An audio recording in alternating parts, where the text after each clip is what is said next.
ঘন জঙ্গলের গভীরে থাকত এক ছোট্ট খরগোশ, নাম তার টুপটাপ। টুপটাপ ছিল খুব চঞ্চল আর দুষ্টুমিপ্রিয়। প্রতিদিন সে লাফাতে লাফাতে জঙ্গলের সব জায়গা ঘুরে বেড়াত। কিন্তু তার সবচেয়ে পছন্দের জায়গা ছিল রঙিন ফুলে ভরা একটি গোপন বাগান, যেটা শুধু সেই খুঁজে পেয়েছিল। একদিন সকালে টুপটাপ বাগানে গিয়ে দেখল ফুলগুলো অস্বাভাবিকভাবে কুঁজো হয়ে আছে। পাখিরা উদ্বিগ্ন, মৌমাছিরা দিশেহারা।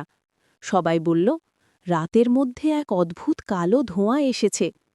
সেই ধোঁয়ার পর থেকেই গাছপালা শুকিয়ে যাচ্ছে। টুপটাপ ভয় পেলেও সাহস করে সিদ্ধান্ত নিল সে খুঁজে বের করবে ধোঁয়ার রহস্য। সে লাফাতে লাফাতে এগোতে লাগল জঙ্গলের একদম পেছনের দিকে।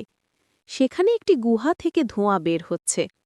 গুহার ভিতরে গিয়ে দেখে একটি ছোট্ট ড্র্যাগন কাশতে কাশতে আগুন ঝাড়ছে। ড্র্যাগনের নাম ডিনো।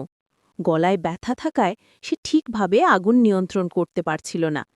সেই আগুন থেকেই বাগানের দিকে ধোঁয়া ছড়িয়ে পড়ছিল। টুপটাপ প্রথমে ভয় পেলেও ডিনোর দুঃখ দেখে মায়া হল। সে দ্রুত তার প্রিয় পুদিনা পাতার মিশ্রণ নিয়ে এলো। টুপটাপের দেওয়া মিশ্রণ খেয়ে ডিনোর গলা ঠান্ডা হল, আগুন থেমে গেল। ডিনো খুশি হয়ে প্রতিশ্রুতি দিল যে সে আর কখনো অসাবধান হবে না।